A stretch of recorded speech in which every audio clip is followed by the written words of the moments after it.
The first guy we're going to take a look at, a big guy that I know you like, 71 in this upcoming video, Blake Freeland, 6'7", 302 from Brigham Young. So him and Jalen Duncan are two guys that kind of fit the bill exactly what the Browns need. They're guys who are going to be athletes, guys who can do a little bit of both.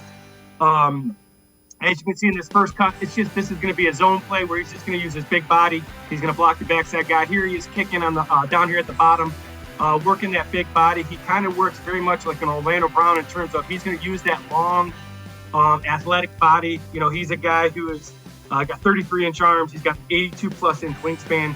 He ran at 4.98 40, which is incredible. So he's one of these elite athletes. He had a 1.68 10-yard split, 37-inch vertical leap. Thing I liked is he had 805 snaps last year and had 0 sacks and only 5 hurries. So he's a guy who knows how to pass protect in that BYU offense. For me, he's a tight end who's big enough to play a tackle now. He's a former high school basketball player. He's a great athlete. And if the Browns are going to go to more of this pass heavy type of offense, more probably zone than gap schemes, they're going to need a guy with athletic ability. And this guy to me is really, really a great athlete. We mentioned the 40 times. 10-yard split is probably more important for a lineman, correct? And that 1.68's pretty good for a 302-pounder. Yeah, so you're talking about, I always like to say in a phone booth. So not even, for me, it's a 5-yard split, but that 10-yard split is what they go. It's that initial get-off, and he has a get-off of a basketball player. He can get off the ground as if he was rebounding. So he's got real good athletic skills. He moves very well. He's got good short area bursts. He's got long arms. His hands are pretty good. At times, he will get caught with a little bit of leverage issues. I think he'll need to add some weight in the NFL. But he's a guy with a great ceiling and a guy that you're probably going to get late second, early third, into the fourth.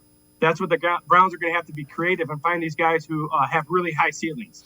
Imagine a guy with that athletic ability that Bill Callahan gets to mold. I mean, that's pretty much what the Browns are thinking with all of these developmental guys.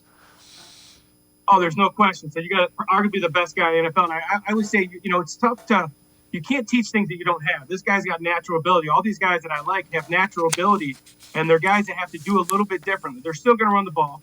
Everybody thinks that the Browns are going to change completely. I don't believe that, because as an offensive coach, Stefanski knows what he knows. Now, it doesn't mean he doesn't know other things, but there's things that he believes in scheme-wise, and the zone and the gap schemes, he believes in that. And they're going to work towards that, marrying that with Deshaun Watson, but there's still going to be heavy run. But now these offensive tackles and these guards got to be able to, set back and pass protect in a true passing situation. So it's interesting.